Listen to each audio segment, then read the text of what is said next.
HMD Global has finally made the global version of the Nokia X7 official. And well, we have it here. Yes, the Nokia 8.1 has arrived. So what are you waiting for? Let's take a look at the new Nokia 8.1.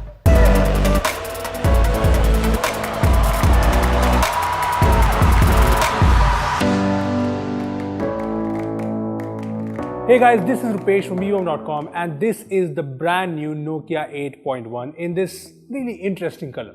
Well, before we get started, I'd suggest you to hit the bell icon to get notified every time we post an awesome new video. Now that you've done that, let's take a look at the new Nokia 8.1. Okay, so this here is the Nokia 8.1 and like almost every single Nokia smartphone from the recent past, this is a premium looking phone. The beautiful glass back and the dual tone metal frame make up for one great looking smartphone. The front is interesting too, although a little less distinctive. It has the notch, which is something we have seen in so many Nokia phones this year. And the notch here is huge, so there's that. And there's the chin with the Nokia logo at the bottom.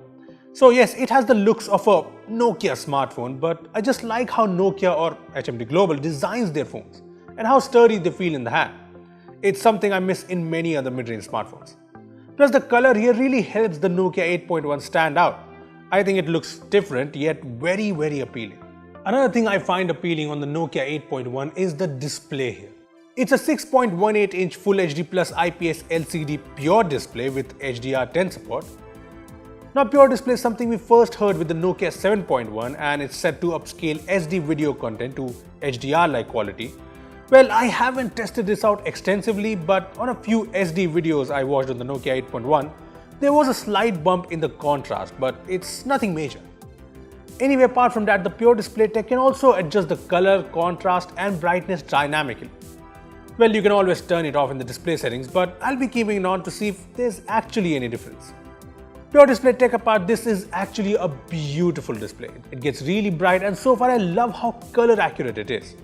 Plus, thanks to HDR10 support, native HDR content does look gorgeous on the phone. Anyway, coming back to the design and build of the Nokia 8.1, it's got all the basics covered.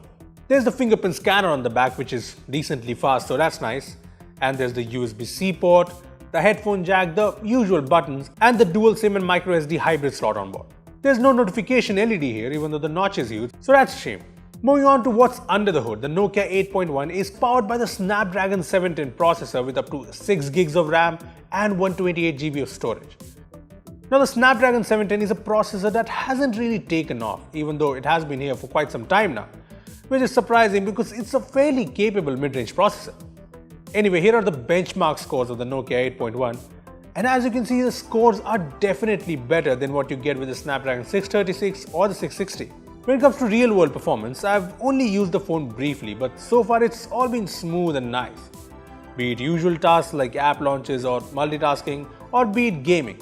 I played Asphalt 9 and PUBG on the phone and the performance was great, so things look positive. Well, the good performance on the Nokia 8.1 can also be contributed to the fact that all of them come with Android One and the Nokia 8.1 is no exception. The 8.1 comes with Android Pie on board and it's mostly stock, which is just the way I like it.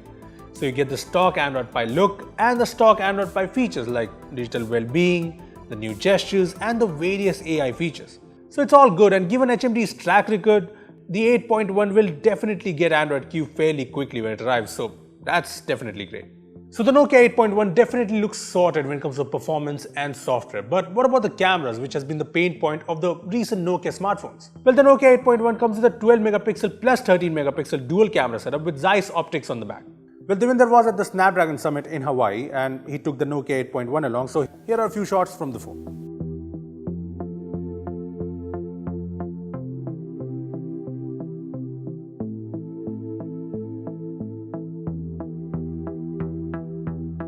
On the video front, the phone supports video recording in 4K and there's OIS as well as EIS, so things should be pretty stable. Here's a 4K video shot from the Nokia 8.1. So the quality looks good and it's fairly stable.